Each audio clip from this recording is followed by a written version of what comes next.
we're here with Pete Fairbanks, now of the Miami Marlins. Go Fish. This is, I don't know you as a Marlin. I feel like we met pretty much over like the pandemic. So this is your first time showing up to spring training, first day of school in a new school since what, 2019 with Texas? Well, you weren't even, 2019 would have been you showed up with Texas. Yes. No, I wasn't even in Bidley camp with Texas. So I just showed up just like a regular old minor leaguer on the cut block back in 19. So yeah, this will be my first real new first day of school. It should be fun. I get to drop the lovely quote, taking my talents to South Beach. Yes. I just feel like that I'm not quite the person that gets to say that, but it is still fun to say. Yeah. Well, I mean, let's not shortchange you. That I believe isn't that like the highest paid reliever in the history of the Miami Marlins? Like you get to take your talents to South Beach if you get to say highest paid anything at any position ever. All right, that's fair. I don't know if that's overall length or yearly, but I guess I'll embrace it and say that I'm taking my talents. What's it like? And to the east side of Florida for fire away. I was just making the east side of Florida. I've never been to the east side of Florida for spring or anything. Oh, you're missing a lot. Yeah, it sounds like I'm missing out on Port St. Lucie and some pretty good golf. I mean, yes, fair. There's you, but you know that you're aware of that. A lot of good tracks out there. What's it like rolling in as El Viejo, the elder statesman? I believe you are the old balls on the roster. Nobody younger, nobody fresher. Just gray balls. First time ever. That's got to feel different. Yeah, definitely going to feel a little different. Thankfully, I've got a little bit of it. I was the oldest pitcher, not the oldest player with Tampa last year until Salsa got there. Yandy's outstripping all of us because he's actually gray already, not in like the figurative sense, but his goatee is very gray. Yeah. So this would be a little different. I'm excited to be an old guy and get to impart nuggets of both wisdom and immaturity and see where it goes. That's something I'm always curious of, because coming into a situation like that, they know who you are. They know what you're all about. And I think at times it feels like there could be a sense of, do I walk in and do I sort of behave that way where I need to start imparting that wisdom? Or do you feel like, hey, look, man, just because I might be, a year or two older than some of you guys here, that doesn't mean that I know exponentially more than you do. We all have, similar experiences. Sure, I've been around a little longer, but is there sort of a balance that you think that you're going to have to try to create for yourself? Or is it just kind of business as usual? Because I mean, that's your personality. You're a fun-loving, easygoing kind of dude. I mean, I've affectionately referred to you as Major League Baseball's wide-eyed psycho. I love every minute of the approach. But is there that balance that you feel like you're going to have to strike? No, I think I'm just going to be who I am, right? And then anything that kind of branches off of that, we had some young guys in the bullpen last year. I was, between Monty and some of those guys down there that. You have the more serious moments, right, where you're talking about, stuff that matters and how you go about your business or how you approach certain things. But I mean, most of the time I'm just down there to mess around for my, appointed 3 innings of bullpen time or, pregame in the locker room. I'm as unserious as it gets until I get to my weight room warm up when everything starts, and then that's when it kind of all starts to click into place. Like when you're entering free agency for the first time in your career, coming from the Tampa Bay Rays organization, they've spent money respectfully. Like they've spent money, but they're not known as big spenders. Did you go into the process thinking like, I want years, I want money, I want to stay here, I would like to obviously stay in the state of Florida, it looks like. What were some of the things that you were looking for throughout the process? Because, I mean, you signed It's crazy to say now, like you signed relatively early because you signed in December. I remember like December used to be late. But yeah, like was getting your new team locked in before the new year, was that, important to you? Like, talk to me about the entire process. Yeah, I felt like, the reliever market was kind of fast moving relative to everything. I mean, you still got, starters and some bats that are unsigned at this point. But yeah, our priority was length going in, but we also, we're open to the 1 year thing, just given, where next year's headed. Kind of balancing 1 year value versus will that 2 year actually be a 2 year? And so we're, kind of balance that. And then, we're expecting our third on, April. Well, actually, we're not expecting our third on April 6th. Our third is coming on April 6th. There will be an eviction. So, just knowing that and wanting to be in a good spot, close to the family, the more that, Lyd and I and Aaron, we all talked about, what we thought was a good fit. And the more that we talked about Miami, the more that we liked the pitching side of things, that kind of all just came together as a perfect storm.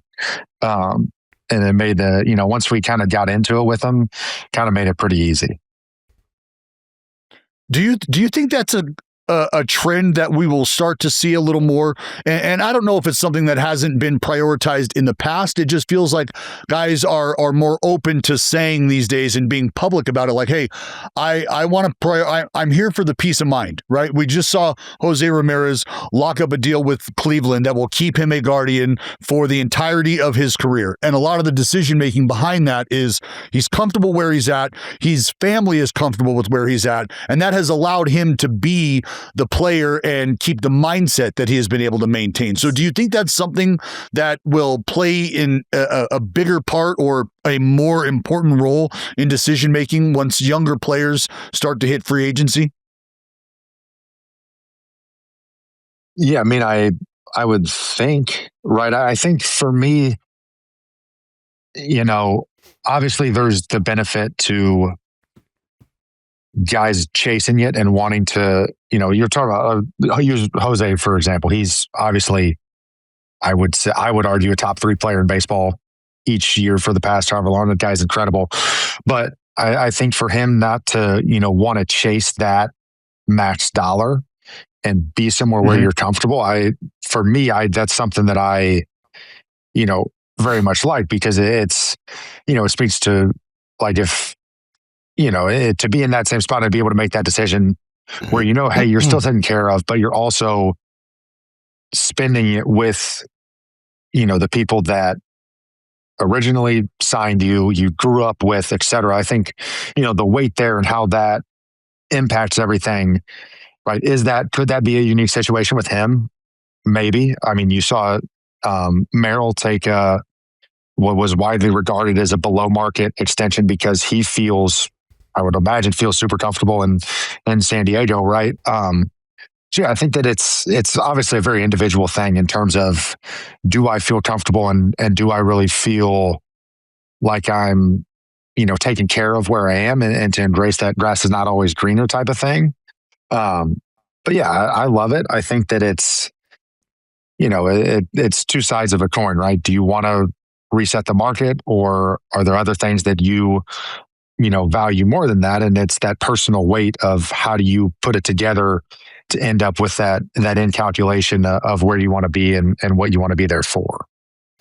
What was your reaction when you saw Kyle Tucker's deal, and obviously going to the Dodgers? I feel like that was something where, like, my reaction was I shouldn't be surprised, but I still am. Like, I was kind of taken aback by it, but then, you take a couple minutes to process and you're like, well, yeah, like that makes perfect sense. What was your reaction when you saw the news? I was kind of blown away by the 60. Yeah. That part was nutty for me, like that, especially so. And maybe it's because I'm you see, and obviously it's different structure. It's not a 1-for-1. You can't necessarily make an apt comparison between like your NBA supermaxes and stuff like that to baseball, right? It's a different system. People are entering the league at different ages. It's a 5-person, extremely visible sport in terms of like the on court versus baseball, where you're still one of 9 that's out there contributing, or you're one of a 13 guy staff, right? So it's not necessarily 1-for-1, but I love the guys signing those like super maxes, right? Where you get the freedom to hit it again, but you're also maxing your AAV over those years. And as very pro players making, as much money as possible, I love it. I get the frustrations that you hear and in the, fandom side of things in the media world. But if you have an organization that is willing to pay the agreed upon, right? This is all codified. It's all agreed upon. If they're willing to pay double that dollar to add a very, very talented ball player, that's cool. That you did it by the letter of the law. That's fine with me, Yeah, you're playing within the boundaries. I mean, there's nothing against this. And to your point about, and you and I are in the same boat, man. I want to see these players. I want to see you guys get breaded up to the extent that you most possibly could. And I think, and you mentioned it, whether it's resetting the market in terms of, totality, AAV, whatever it is, I think that's something that players are aware of. I wanted to ask you about that, that feeling of players being comfortable, because I feel like as I talk to guys around the league and they're getting younger and they're getting locked up earlier, that being comfortable is also something that they've really factored in. I kind of want to switch gears here and talk to you about, again, going back to your age and where you're at in terms of this group in the bullpen and the progress that you have made and continue to make within your craft. You're going to be pitching with guys, and you have pitched with guys who have come from pitching labs at the NCAA level. Teams are investing more and more in their own labs organizationally. What is something for you that you have taken a look at? Because, look, you added a little cut piece last year, throw a handful of them to both sides. Is that something that you have prioritized in continuing to develop and maybe offering new looks? Or is it really just about continuing to sharpen the tools that you already have in the toolbox?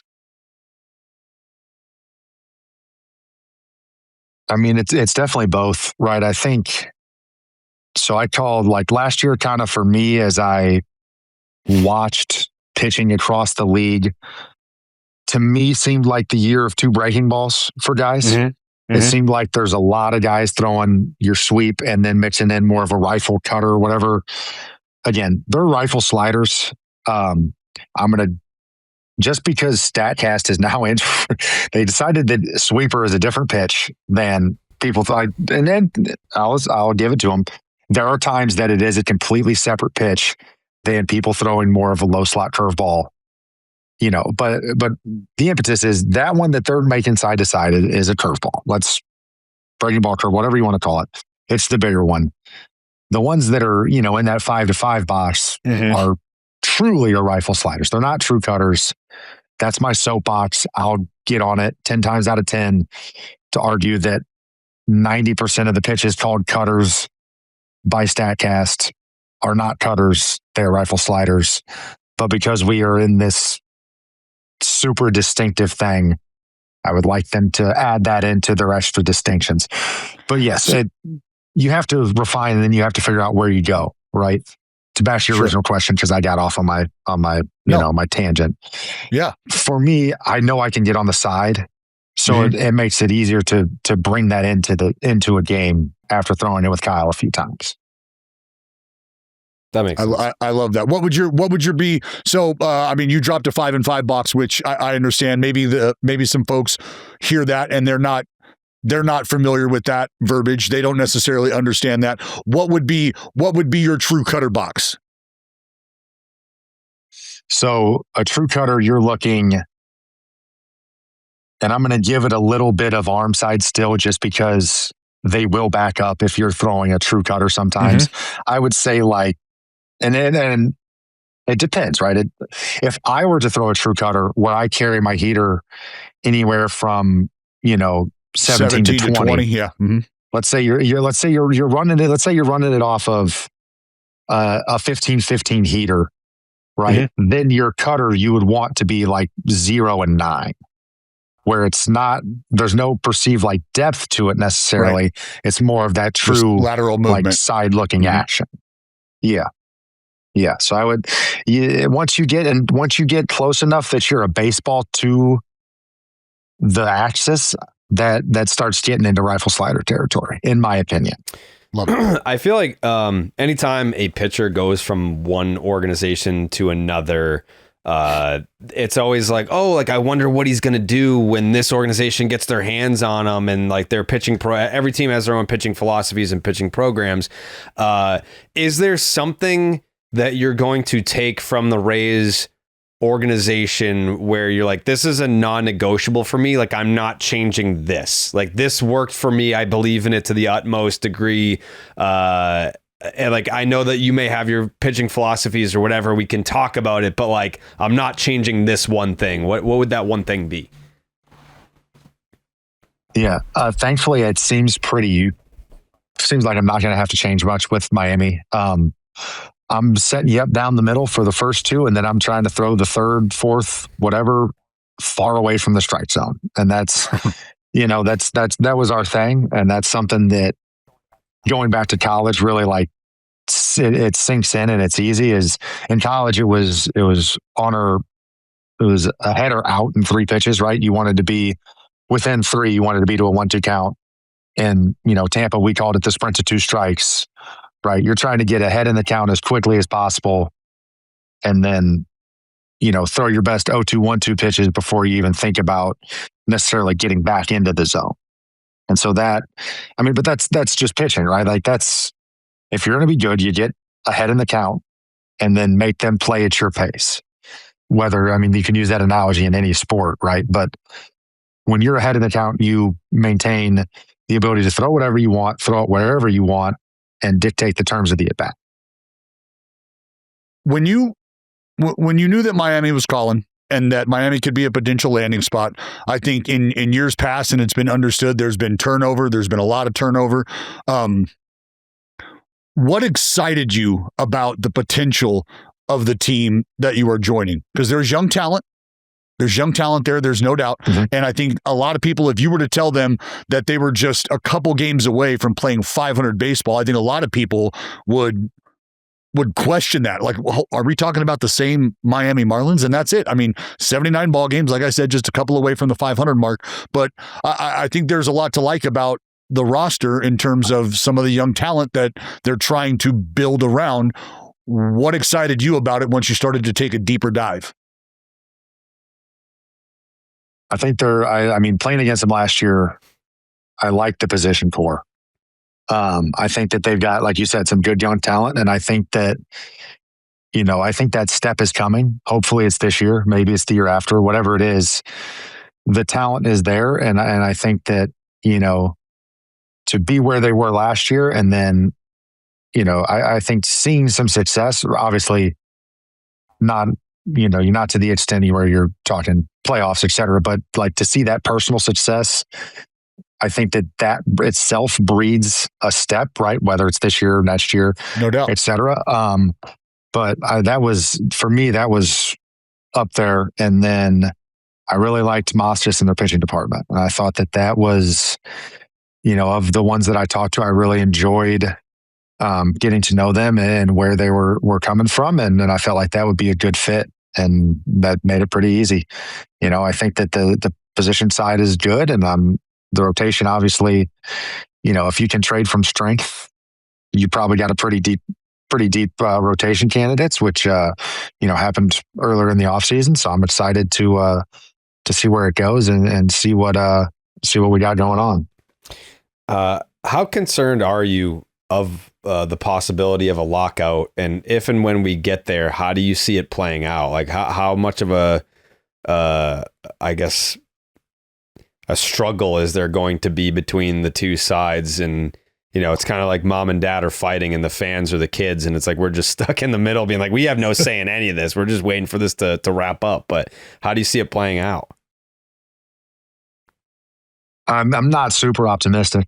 I'll say that much. But I think you go back to 21, right? I think that the conversation surrounding 21 was less drastic and kind of less dire than it is now. And that's nothing internal between any sides. That's just strictly reading everything that's out there, right? Let's take away take away the other information that I, you know, as a part of the union have access to, and then look at just the things that are out there. I would say that we're barreling towards it if I had to guess.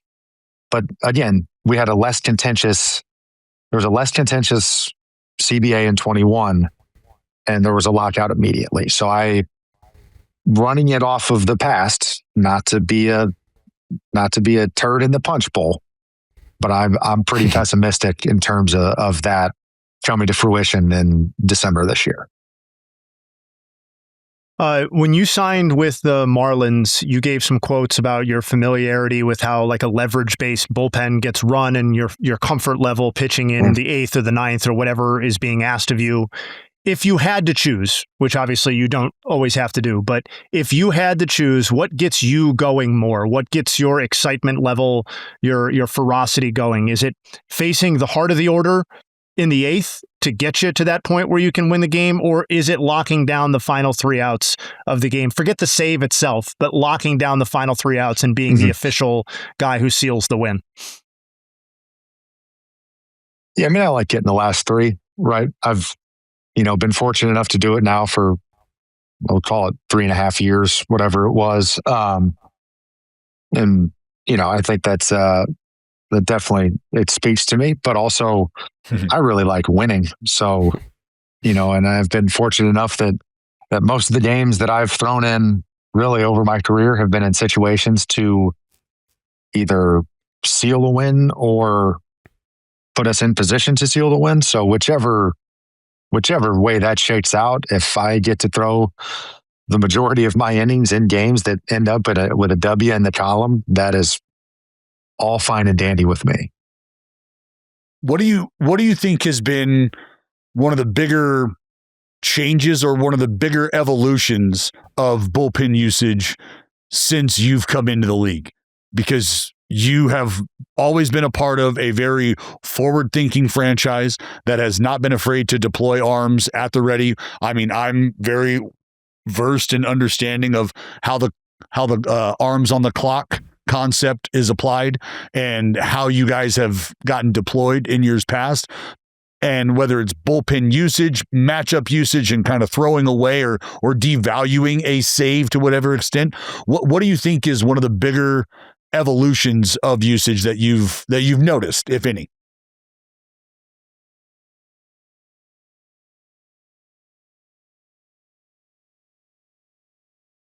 I think really it's just and I think it's more player driven necessarily, but the people who are split neutral are so valuable to bullpens that I think you see, at least that I've seen, as we've gone on since you had to get to the 3-batter, right? And even to an extent early on, right? You still have your guys, you know, your Ryan Thompsons, your Hobie Milners that are they're always going to be split. I don't know about Hobie. I'm just using Hobie because he throws from real funky spots on the left side. Sure. Like you have your guys who are always going to be righty lefty. That's just part of it. But I think I've seen with the guys, because I've played with a lot of bullpen guys in Tampa, right? We've had quite a few, but most of the time now it feels like people want to be split neutral. And obviously you want to, like, that's not a knock to the guys that are just naturally going to be able to get one side out better than others. But you see people developing weapons more and more to be able to get both sides out. And I think that, I mean, we're a long way away from the loogie where you'd have 100 appearances and 41 and 2/3 innings. For sure. Yeah, it almost feels like those guys that, and I'm so glad you brought that up, because I've looked at those split neutral arms, and you're a guy who can dominate both sides. I've looked at those split neutral guys almost like guys who are starting to value bat to ball. Let me put the ball in play, and there's going to be value created for me there. I might not be a big power threat, and if I've got to sacrifice a little thump to have the ball in play consistently, especially against both sides, I think I'll be able to start to carve out some value for myself.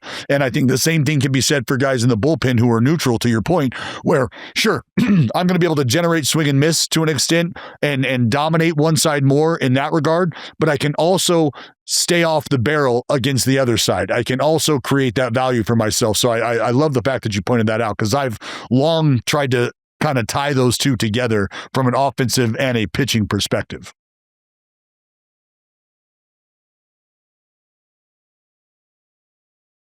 Yeah, look at Jake Mangum. If we want to talk about sacrificing thump for a little bit of bat to ball, yeah, that guy took some swings last year to put balls in place that left me flabbergasted as to how he was able to put them in play how he did.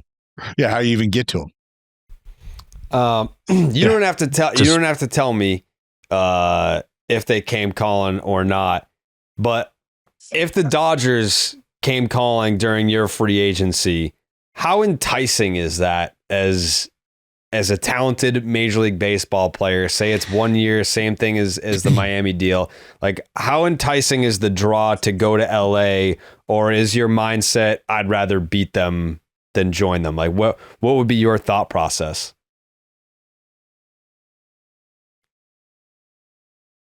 Well, they give you a pretty good chance to win. I'll say that.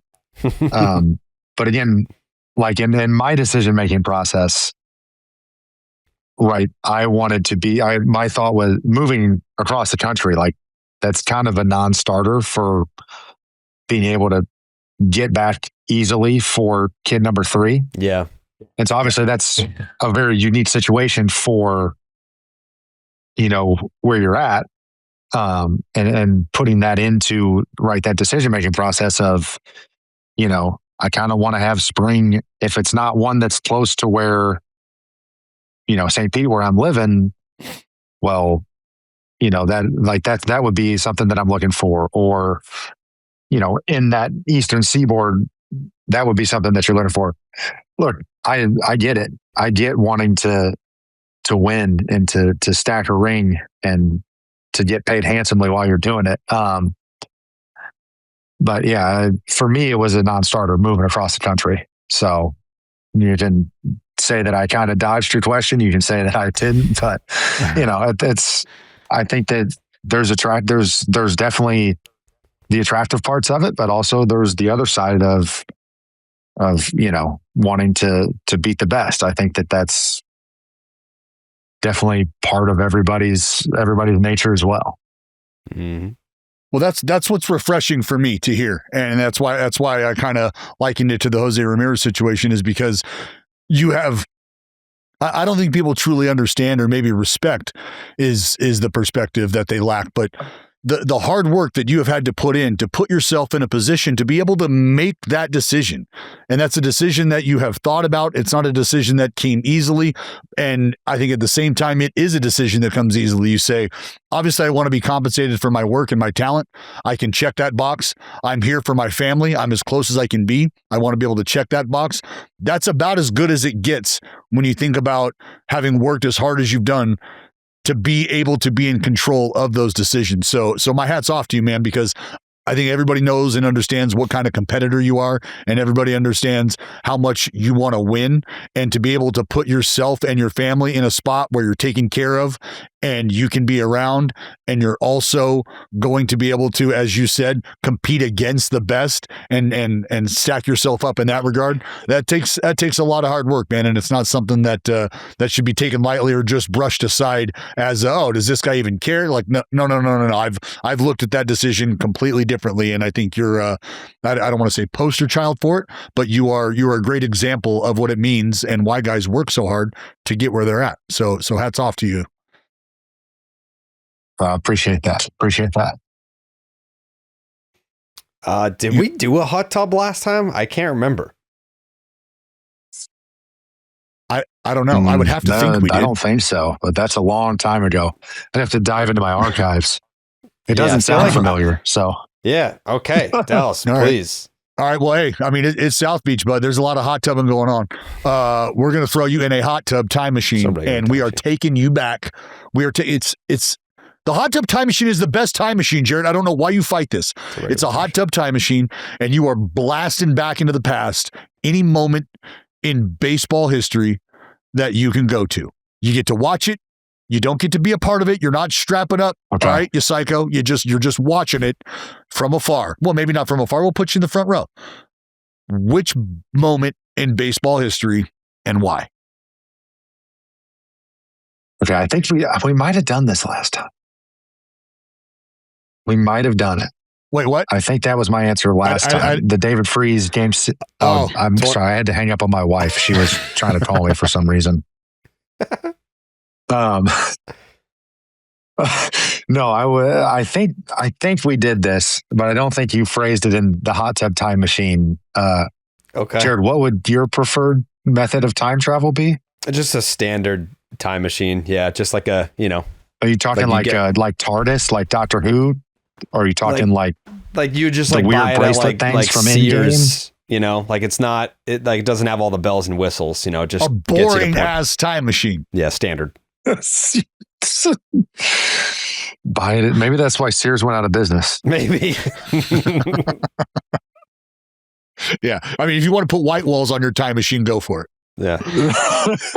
All right. So I'm pretty sure the last time I said the David Freese Game 6, 2011 World Series homer, because that is still my favorite baseball memory that does not include something that happened that I was present for. Why is that something that sticks with you?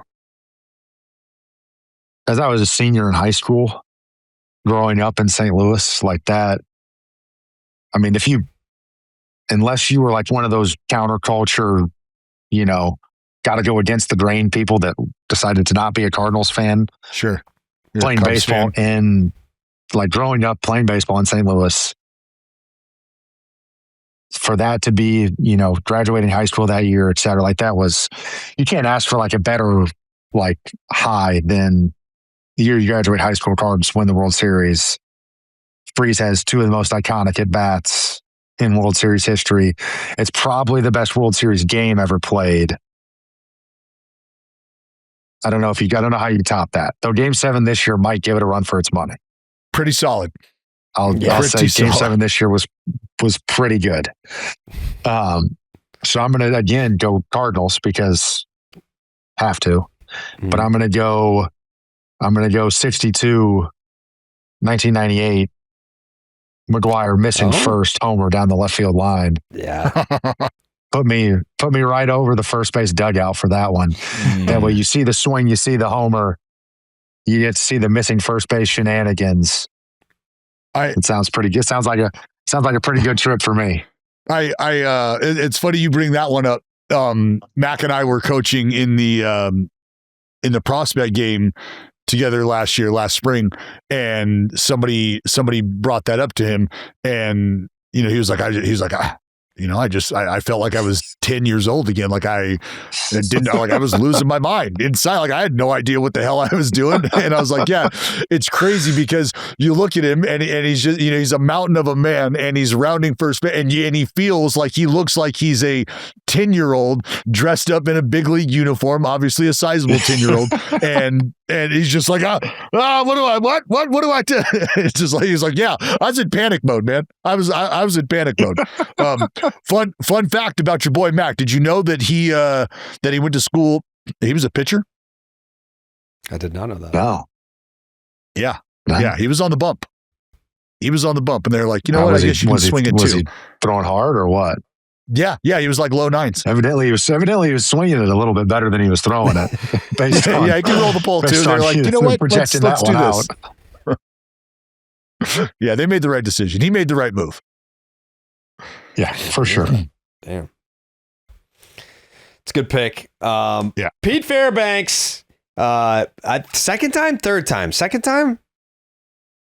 I think second. Yeah. Okay. It's been a long time since Second COVID. time. I think it was after the COVID season.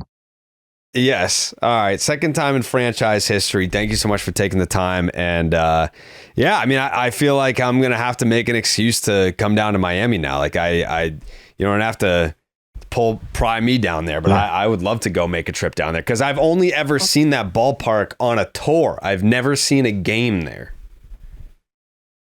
It's a nice ballpark. I'll say that much. It's a very nice ballpark. And it is. A lot of cafecitos in the clubhouse. You got to make sure you just drink the appropriate. You got to make sure you drink the appropriate serving size of those. We had a player, he will remain unnamed, that had a few too many when we were there. that is my you're gonna have to hit up. Have you been to Sandwich before? No, I'll have to put that on my list. Are you a tripleta guy or a Cubano guy? I'm a sandwich guy. Big Cubano guy. Big Cubano. Okay, all right. Yeah, well, it's Sandwich. Every time we're down there, Eduardo Perez shows up to the ballpark. Like, he brings me two of them because I absolutely hammer those things. Yeah, and the cafecito. And I have to wait to have the cafecito because it's tough to slug two of those tripletas down after the cafecito. You don't want to do much but run fucking track for 4 hours. Go get some stadium stairs in or something. That's it, baby. That's it. Well, hey, thanks for joining us, brother. Nothing but the best of luck to you. And hope everybody's happy and healthy after the third eviction as well. Appreciate it, guys. Thanks for having me.